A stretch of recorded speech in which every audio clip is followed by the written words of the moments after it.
In a region scarred by war and shadowed by tension, one small nation stands as a beacon of Western hope: Kosovo. It's a country where NATO troops still patrol and where a major boulevard proudly bears the name Bill Clinton.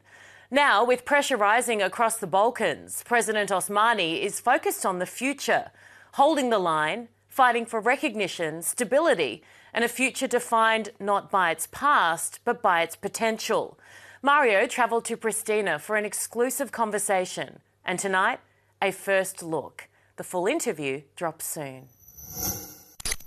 What I've been fascinated by is that most people don't know that Kosovo is the most pro-US country in the world, arguably. People in Kosovo don't care if it's conservatives or the Conservative Party or the liberals that are in power. The US is the US, because the bombing in 1999 was under Bill Clinton in support of Kosovo. And when Declaration of Independence happened in 2008 was under President Bush. So that's why in Kosovo, you really don't differentiate between the two parties.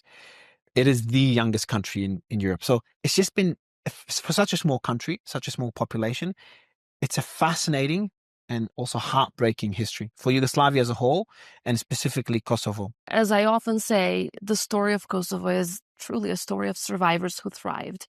So for 10 years, we lived under an apartheid-like regime.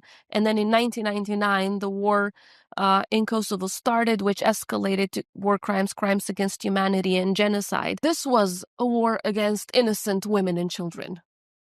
We have the highest number of children killed per capita of any war in former Yugoslavia. About 20,000 women were raped, which was used as a tool of war by the Milosevic regime because they wanted to create intergenerational harm. And of course, about 13,000 people were killed in a matter of months. 128,000 houses were entirely destroyed, including cultural heritage, which dates back to thousands and thousands of years ago, because as you know, we are the direct descendants of Illyrians.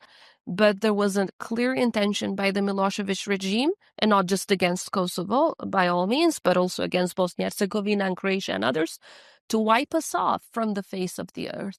And thankfully, democracies around the world came to our rescue, led by the United States, and saved our lives.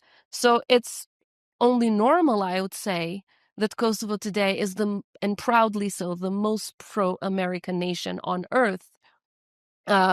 Something that we wear as a badge of honor. More than 97% of our people are pro-America. They trust in American leadership. And we see ourselves as an extension of American values.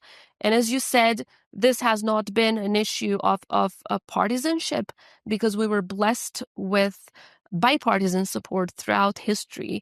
And we really look forward to working with the current administration to see how we can deepen these relations in the future. What's your thoughts on NATO in general as an alliance? The impact that NATO's intervention in Kosovo has had, the positive impact, goes way beyond simply the people of Kosovo surviving, being saved, and getting their freedom and independence. It's a lesson for countries around the world. If you start driving, in 30 minutes, you will be in North Macedonia. In 1 hour, you will be in Albania. In less than 4 hours, you will be in Bulgaria. In 4 hours, you will be in Greece. All of them are NATO members. This was an imminent threat on NATO member states. And it was a matter of days that the war would spread to countries like Albania, North Macedonia, Italy, Greece. And if NATO was not to act, this would have been a war on the European continent. So this was a preemptive collective self-defense. So they stopped a much bigger war on the European continent, despite being a small country. Historically, this country and this nation has played a historical role in defending what we call Western civilizations. So practically, if you just go outside my office, you will see that there is a statue of our national hero, George Castrioti. Hundreds of years ago, he was the person that defended what we call the last port of Europe, defended what at that time was called Christian civilization, what today is known as Western civilization. So for centuries, Kosovo has been a place where there, as you said, there were a lot of clashes, but we've always, well before Kosovo was Kosovo, well before Yugoslavia existed, we defended these Western civilizations. And for that reason, right after the war, um, this was a nation not just grateful, but a nation that believed in the same values that your men and women in uniform who came as our saviors believed in: the power of freedom and independence and human rights and equality. So when you share the same values and you walk each and every step together with your saviors, the Americans and the Europeans and others, it's so much easier to move towards, building a resilient country that has the same beliefs, share the same beliefs. And we've talked about the positive impact NATO's had on Kosovo. You obviously have a statue of Bill Clinton, and I think you have a boulevard or a street named after Bill Clinton. Is that correct?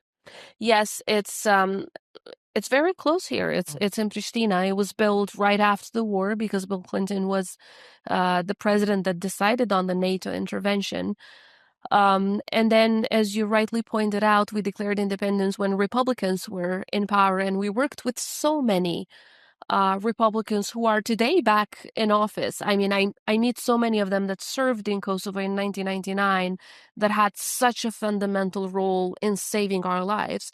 So the gratefulness is absolutely towards both sides of the aisle. And we want to work closely with the current government, with President Trump's administration, because I think that this is an alliance that is strong, it's solid, but at the same time with so much potential to do more things in the future.